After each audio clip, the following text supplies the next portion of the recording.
Breaking news, ইরানে ইসরায়েলের পাল্টা হামলা। ইসরায়েলের বিমান হামলায় তেহরানে আইআরজিসি সদর দপ্তর লক্ষ্যবস্তু করা হয়েছে।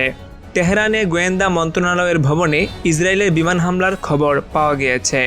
মোসাদ পরিচালিত এফপিবি ড্রোন হামলায় তেহরানের পুলিশ সদর দপ্তরের ভবন আঘাতপ্রাপ্ত হয়েছে।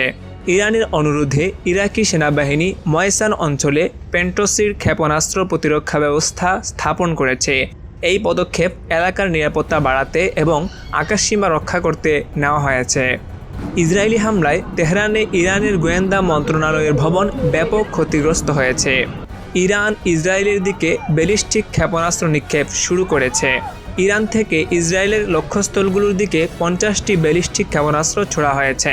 ইরানের সাউথ পার্স গ্যাস ক্ষেত্রে ইসরায়েলের হামলা। বিশ্বের সবচেয়ে বড় সাউথ পার্স গ্যাস ক্ষেত্র ইসরায়েলের হামলাকে গালফের একজন উচ্চপদস্থ কর্মকর্তা অবিবেচক বলে আখ্যায়িত করেছেন। তিনি বলেন, এই হামলা বৈশ্বিক জ্বালানি নিরাপত্তাকে হুমকির মুখে ফেলেছে। সাউথ পার্স গ্যাস ক্ষেত্রের কাতার অংশ আমেরিকা, ইউরোপ সহ অনেক দেশের জন্য গুরুত্বপূর্ণ জ্বালানি উৎস। এই হামলা বিশেষ করে কাতারের ও যুক্তরাষ্ট্রের স্বার্থ বিপন্ন করেছে। যদিও মার্কিন বিনিয়োগ শুধু কাতারের অংশেই, তবুও এই উত্তেজনা তাদের সম্পদও ঝুঁকিতে ফেলেছে।